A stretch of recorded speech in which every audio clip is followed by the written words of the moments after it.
Golden State Media Concepts Sci-Fi Podcast. Together we dive into the world of sci-fi and science fiction. From episodes of Star Trek, Star Wars, to The Walking Dead, Resident Evil, all the hot new science fiction movies from the back doors of Marvel or DC. The Golden State Media Concepts Sci-Fi Podcast. You'll never look at science fiction the same way again.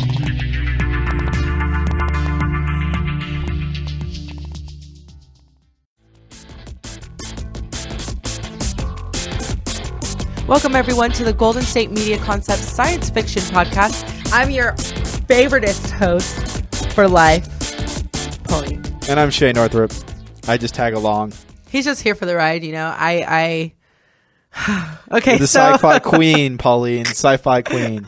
So today we're going to talk about some news about Deadpool 2, some news about Lando Calrissian, who is going to be in the new Han Solo's side film. We're going to talk a little bit about Guardians of the Galaxy 2 and a little bit about Sac-Con, which I got to go to this last weekend. Oh, yes, Sacramento. Oh. Yeah, it's like their Wizard Con. It's kind of cool. Yeah, that is kind of cool. It can be, yes. Ish. So, anyway, Deadpool 2 has just basically announced that Tim Miller, as the director, he's one of the directors, is no longer going to be a part of the film. Yes. And it's basically, so what has come out so far is that it's due to creative differences between himself and director/star Ryan Reynolds, which, creative differences can be anything.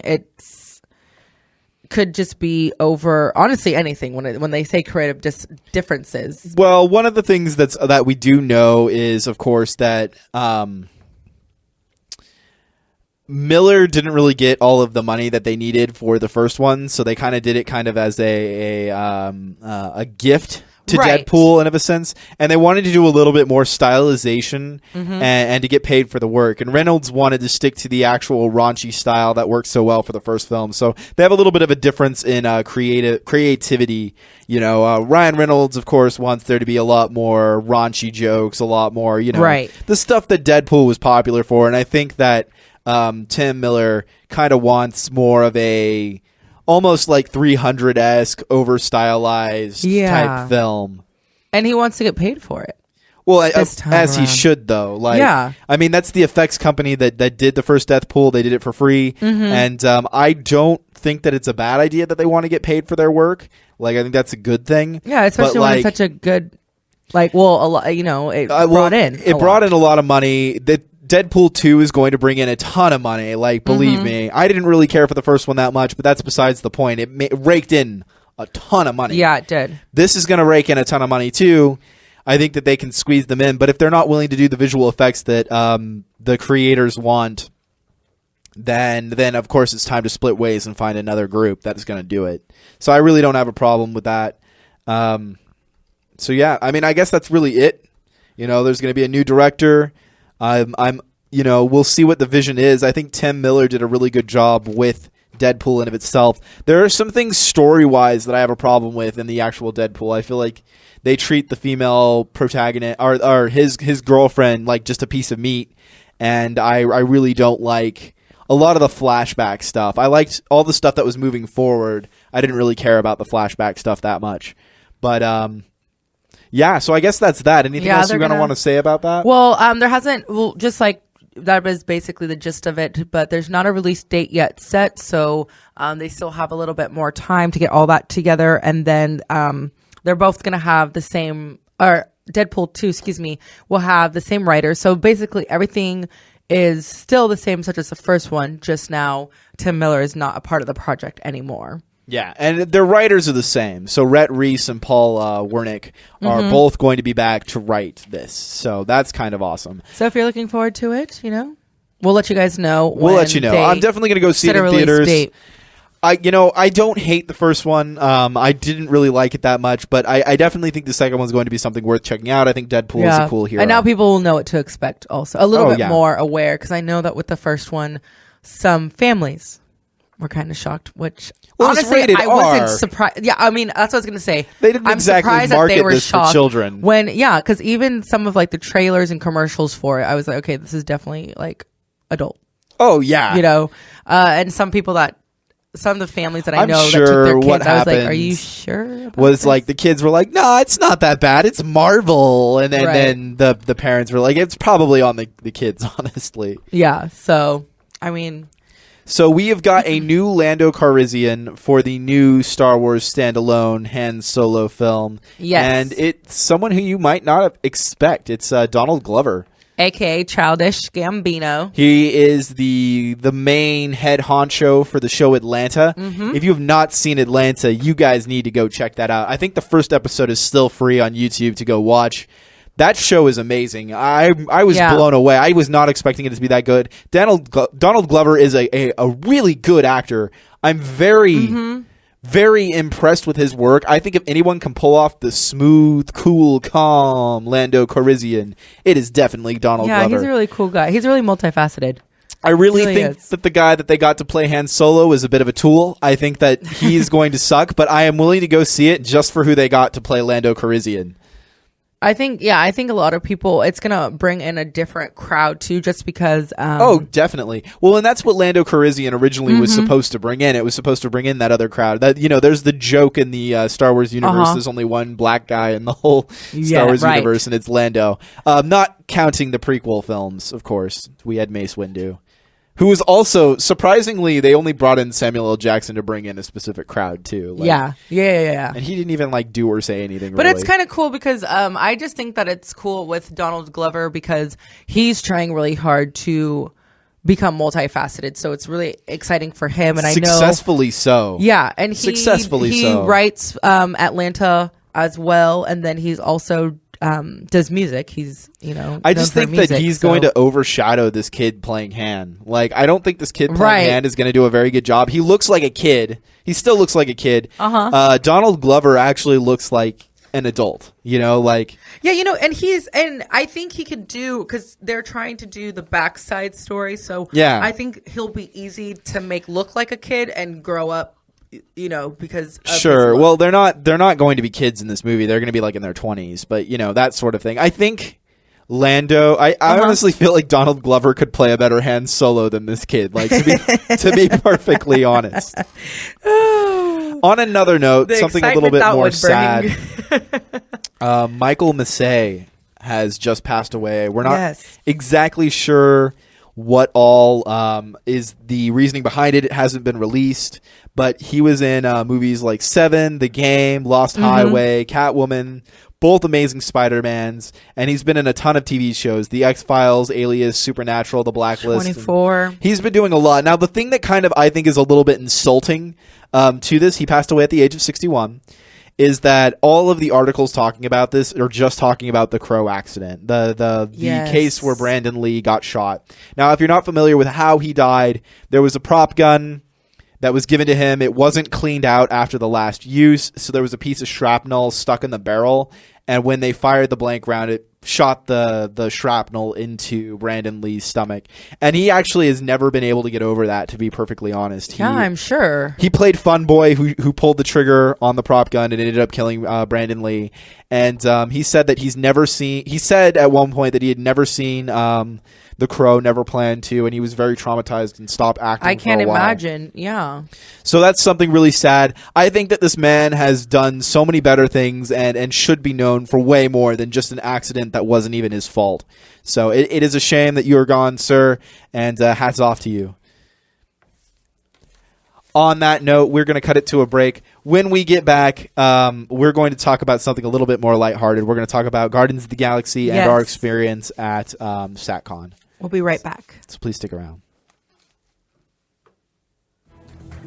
Want to find out what movies to go see? Then check out the GSMC Movie Podcast. It's your ticket to the latest movies, whether it's a new blockbuster event, romantic, comedy, or action flick. This show has got it all covered. They talk some what to go see now, don't bother, what's hot on Netflix, and everything in between. That's GSMCpodcast.com/movie-podcast. When it's all about the movies, it has to be this new show. Don't forget to like them on Facebook and follow them on Twitter. Visit GSMCpodcast.com for more info.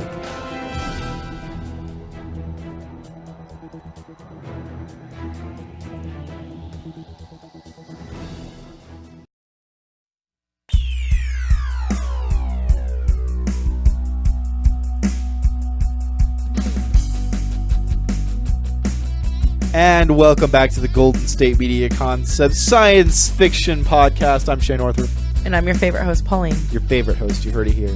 Now, one of the things that we want to talk about a little bit to you guys is the new teaser trailer for Guardians of the Galaxy 2. It's coming out in 2017. I've been really excited about this since the last movie. I think I went and saw Guardians of the Galaxy like 3 times. Yeah, everybody that has seen it loves it. It's a fun one. I think that Guardians of the Galaxy is probably the best film Marvel Studios has made. Yeah, he said that like 6 times today. He's really it really is. about this. I'm not like the biggest fan of Marvel Studios. I like a lot. I like some of their stuff, and I don't like other stuff. I'm not a big Marvel fanboy. But man, oh man, did I love Guardians of the Galaxy. And one of the cool things about Guardians of the Galaxy, said best by one of my former instructors from college, Nathan Schimmel. Shout out to you, friend. He said, well, yeah. Like when we were all talking about it, he was like, well, yeah, of course I liked Guardians of the Galaxy.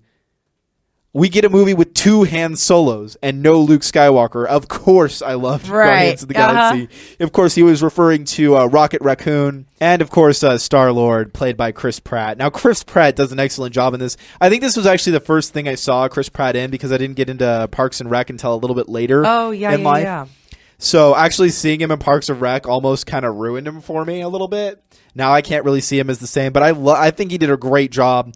I think the movie's really good. James Gunn is an amazing director, and I'm really excited to see the second one. Now, if you haven't seen the trailer, of course, it's just little bits and flashes of things that are going to happen and are going to come. But like one of the really funny things in it is Batista from wrestling actually plays Drax. And Drax is probably one of my favorite characters. I know he's a little bit underdeveloped as far as characters go for this film in particular. But like he plays a very serious character, and their race does not have sarcasm. And in the trailer, he's like, there are some people who dance and some who don't. You, Peter, are a dancer. And Gamora is not. You just need to find somebody as pathetic as you. And that part actually had me cracking up in the trailer. Oh, yeah. and of course, Peter Quill's just like, no, yeah, thanks, buddy. And he's like, would you like a hug? And he's like, no. And he like hugs him anyway. It's like, I thought I told you not to hug me. It was cute.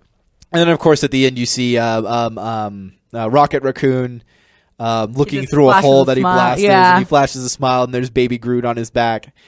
Oh, it was cute. It's a pretty decent trailer. I'm very excited for the sequel. I think the first one, of course, is something that I will treasure, and I have it on Blu-ray. I'm probably going to end up buying the second one on Blu-ray. I'm really hoping that it doesn't tie in too much with the other Marvel films. I know it's going to. But I kind of want Guardians of the Galaxy to stay Guardians of the Galaxy. Like, Guardians of the Galaxy to me was more exciting than the new Star Wars was. Like, I had much more fun at Guardians of the Galaxy than I did at the new Star Wars. A lot of people just had a lot of fun. Yeah. It's a lot of fun. It's a good movie. It has really good scores, 91% on Rotten Tomatoes, a 4.5 on Apple iTunes, and an 8.1 out of 10 on IMDb. Rightfully so. I think I would give this movie like a 4 or a 5. I really enjoyed it. Unfortunately, it does suffer from the very thing that all Marvel movies suffer from. Really weak sauce villain. The villain was not very menacing. He looked cool. He looked really cool. But he didn't, like, I don't know, take a look at this guy. Like, yeah. You know that he's not really the big guy because you know that the real villain is going to be Thanos. Mm-hmm. And you see a lot of Thanos in the movie, and you're like, okay, well, let's just get rid of Ronan and Ronan and let's see them fight Thanos. And I'm sure that's coming up. I also I just really enjoyed the movie. I like the galaxy and the way that they're putting it up. And it made me actually really want to go back and read the comic books because I never gave them the time of day before. Actually, when I saw the original trailer for Guardians of the Galaxy the first time, I was like, this looks like a joke. Are you serious? This looks like a dumb movie. And then I went and saw it in theaters with some friends and realized like how wrong I really was. Good movie. A lot of people were that weren't excited about it, like, or just didn't care. Well, I don't think people realized it. You know, I don't think people realized how big this was going to be. Like, I thought, I think everybody just kind of thought that this was going to be Marvel's throwaway movie. Like, hey, here's something like, you know, like some of their other ones that they have to just kind of fill up space. But it actually turned out to be probably the best thing they've ever put out. Like, and I'm really excited for the next one. Oh man. James Gunn killed it. They all killed it in that movie. Hopefully we're going to be getting more of this. I think this could be the new Star Wars. I kind of hope it is. Ooh, you think so? Wow. I liked this almost as much as I liked Star Wars the first time I saw it. Like, I think this movie's pretty good. I don't know too many people who would disagree with me, honestly. So I'm excited for it. I think it's going to be a lot of fun. So Guardians of the Galaxy 2 is going to be coming out sometime in 2017. They haven't really put a full date on it yet, but I can almost guarantee you it's going to come out sometime in the summer, probably June, July, or August. Now, what's really interesting to note about the first one is it was in theaters for a really long time. When a movie does really well in the theaters, they usually release it and let it go. And with Guardians of the Galaxy, it was in there for a minute. I agree, because I remember that because when my brothers went to go see it first, and they really enjoyed it. They were telling me to go see it, and I kept like putting it off. And then I was like, well, it's probably not even in theaters anymore. And they're like, no, dude, like it's still like we can go see it. And I was like, what? It wasn't for a long time. A lot of movies only really stay in the theater for a month or two, but Guardians of the Galaxy was in there for like a good 3 months. I think so, because a lot of people I know saw it multiple times because then they would take other people and they were like, no, you have to go see this. Like, let's just go see it. Like I said, I went and saw it 3 times, and I think it was probably the same group of people. Like we were all just let's go see it again. There was really nothing else also at the time. Unfortunately, August is when things start to wind down for movies, and they don't really pick back up again until October. You get some good horror stuff, some good thrills, but then like December is where it starts to kick up again, and then it dies back down for January. Right. So the end of the year is really not a good time for movies. August is kind of like slowing down, the end, like the tail end. So I really understand like why this probably was in theaters for so long. If you haven't checked it out, you really should. Really excited for the second one. Are you guys excited for the second one? You should let us know. Tired of searching the vast jungle of podcasts? Now listen close and hear this out. There's a podcast network that covers just about everything that you've been searching. The Golden State Media Concepts Podcast Network is here. Nothing less than a podcast bliss with endless hours of podcast coverage. From news, sports, music, fashion, cooking, entertainment, fantasy, football, and so much more. So stop lurking around and go straight out to the Golden State Media Concepts Podcast Network. Guaranteed to fill that podcast itch, whatever it may be.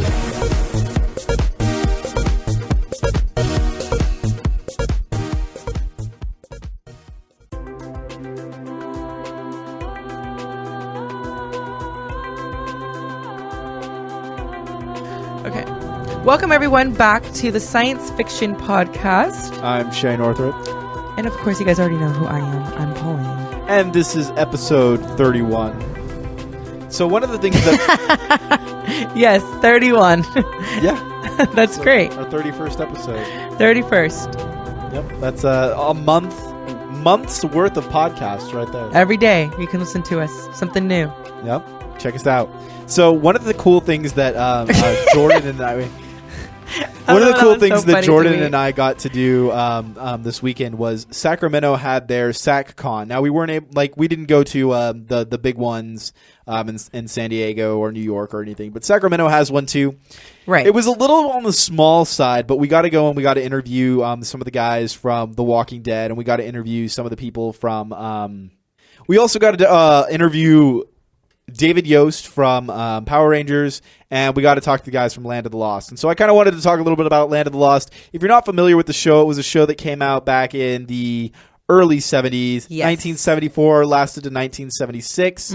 And two of the main characters from the show were on there. So Wesley Ure and Kathy Coleman were both there. And we actually got an interview from them. And we'll put up clips of the interview on the show for you guys to listen to in a little bit. Now, it was a children's adventure television series created by David Gerald. And it was pretty big for the time. A lot of kids remember watching it. I guess. Yeah, it actually, I like it. It's actually really cool. Like, I would suggest checking it out. It's fun, good, wholehearted family fun. It's fun for the whole family. Not too violent, not too crazy. I agree. The sleestaks are really cool. The dinosaurs are really cool. It was almost all done. The dinosaurs and everything are all done with stop action animation. It was one of the first times they used chroma key on television. So they would like film all the stop action stuff and then use video for the stuff that they were getting to chroma key with.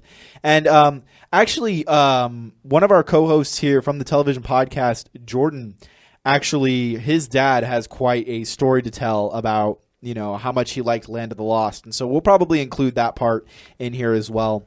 Now, one of the things that's also interesting to note, and I thought this was really cool, they were really nice people. They really seemed to enjoy life, and they liked talking about Land of the Lost. They were really enthusiastic. They were not uptight at all. You know, a lot of these guys, especially from like Star Trek and stuff like that, Star Trek, Land of the Lost, and a lot of the geekier things, a lot of them don't do so well outside of the shows that they're best known for because they get typecasted.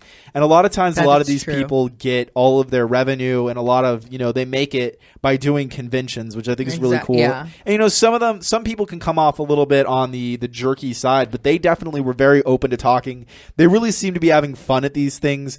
And I really appreciated that. Like, they love to hear the stories about how Land of the Lost really helped certain people's childhoods and that sort of thing. I remember I first saw the show with my dad. This was when the remake was, or the movie with Will Ferrell came out about it. And he was like, oh, well, they're making a movie, so I'm going to show you what the show was originally because we'd never heard of it. So we watched like a marathon of Land of the Lost. And, you know, at first I thought it was kind of hokey.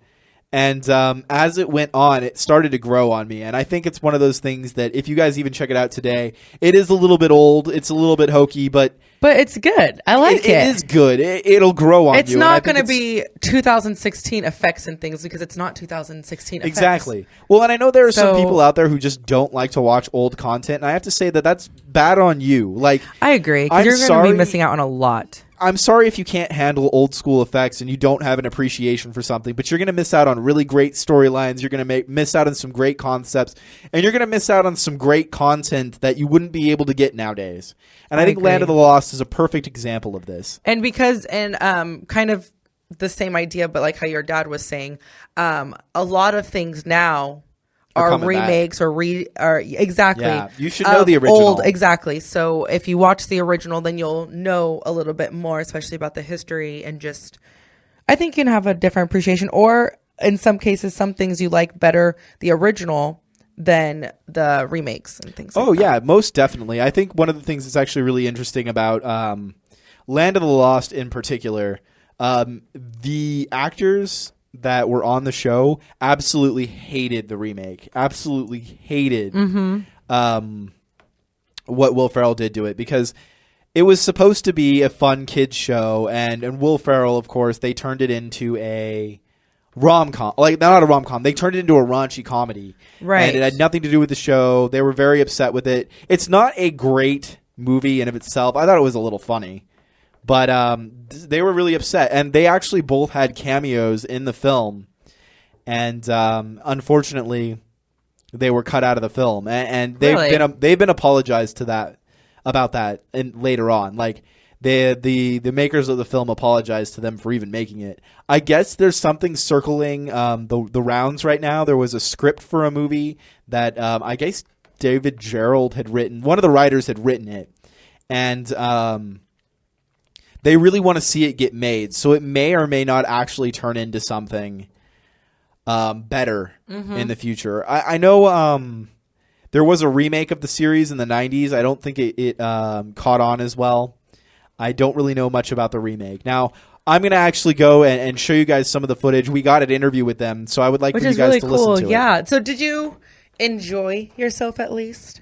At Sac-Con, yeah. I did have a pretty good time. I've got some really funny stories from it, but maybe some that I shouldn't be talking about over the air. Right.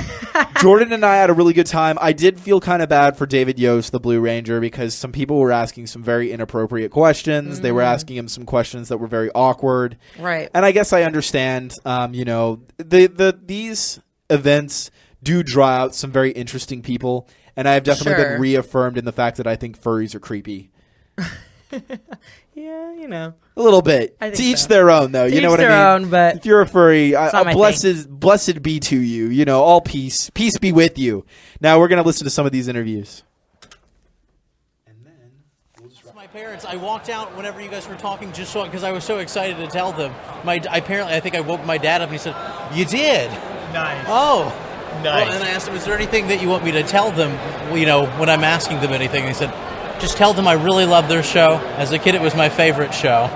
And wow. I can't tell you enough. If you knew him, you would not guess that because he's rancher kind of guy. Please thank your dad for us. It means a lot to us. And when he was a little boy, tell him to clean his room because, we could see through the other side of the TV. Yeah. We got to watch your dad watching us. Yeah, I saw that cereal bowl. Yeah, I did too. Yeah. He was spilling it willy-nilly, trying to kick the little honeycombs underneath the couch. Yeah. You guys were fairly young when this was happening, right? Whenever I was 12. Yeah, I was older, and I was on Days of Our Lives at the same time. Yeah. So in the morning, I was crying that my girlfriend was leaving me. In the afternoon, I was going, "Run, Holly, run! There's a dinosaur!" So it's a little schizophrenic. What was the out of the two? What was your most fun? Like whenever you woke up in the morning, was it "I can't wait for Days of Our Lives" or "I can't wait for running from a dinosaur"? Well, I mean, dinosaur running. Come on, jungles, lagoons, sleestak, pakuni, chaka. I mean, Holly. Come on.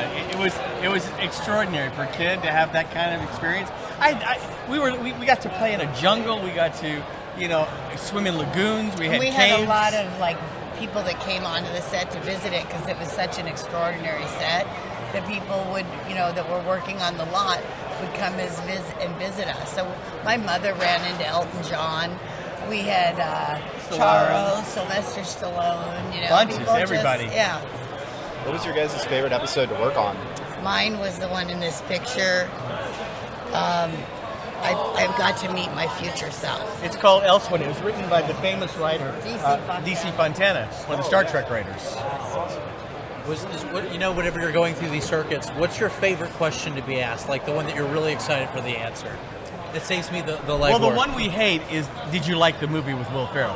Which we didn't. Yeah. The one we like. The like questions aren't necessarily like, what was it like wearing that red and white checkered shirt, But you answer them because the fans have a right to ask whatever they want. Right. I like the questions that people actually get to know us a little better when they walk away. I like a question that brings up something where you can walk away, the fan can walk away and say, well, that was really cool talking with them, So these standard questions that you could read about in a magazine, those are okay too, but I like the ones like your story that you shared with us.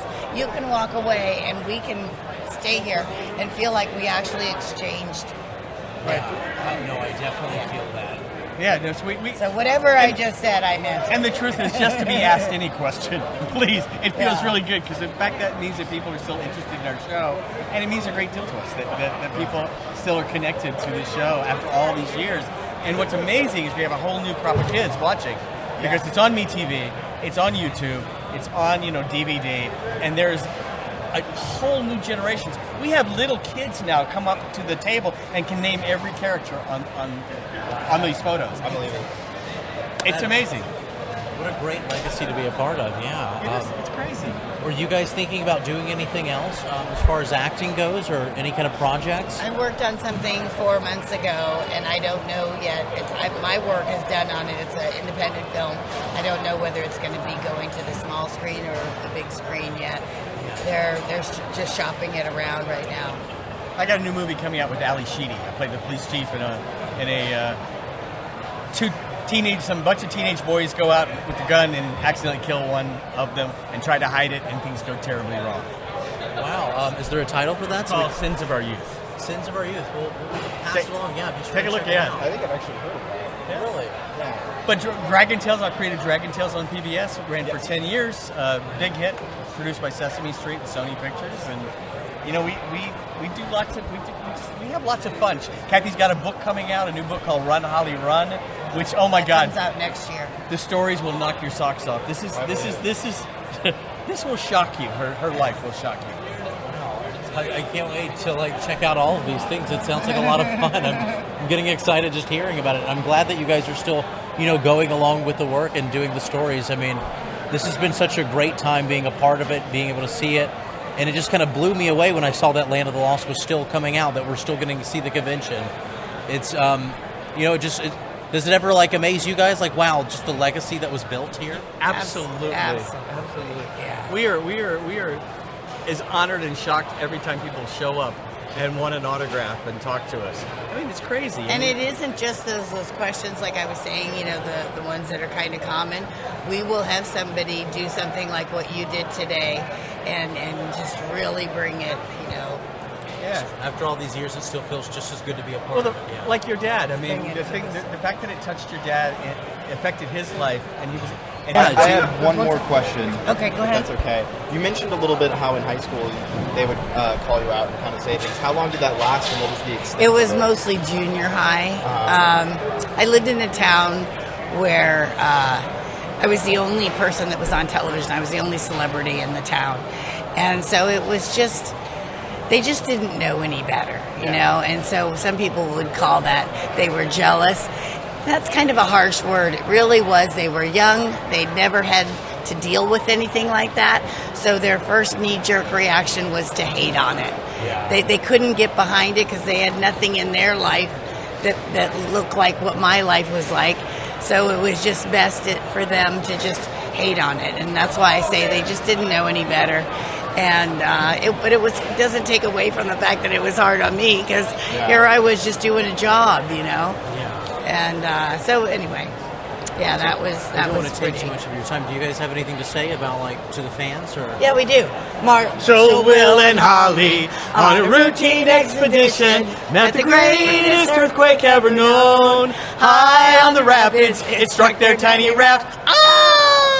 And Plunged them down 1,000 feet below to the land of the lost. And on that note, I think we're going to come to a close, ladies Yes. and gentlemen. This has been the Golden State Media Concepts Science Fiction Podcast. I'm Shay Northrup. And I'm Pauline. Where can they find us, Pauline? You can find us on our network website. That's gsmcpodcast.com, as well as on iTunes, Google Play, SoundCloud, Stitcher. You can also find us on Facebook and Twitter. And who knows where you'll find Shay coming to a city near you. Oh, yeah. Well, maybe. He's a chaser. All right. So keep it saucy, guys. Bye.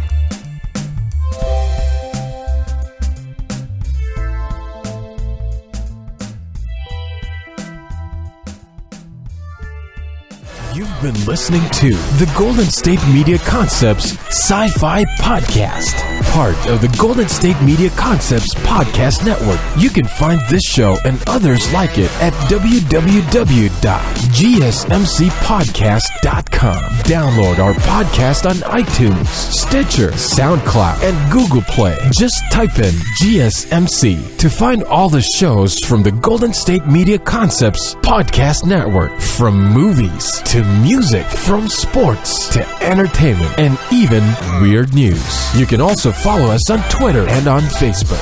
Thank you, and we hope you have enjoyed today's program.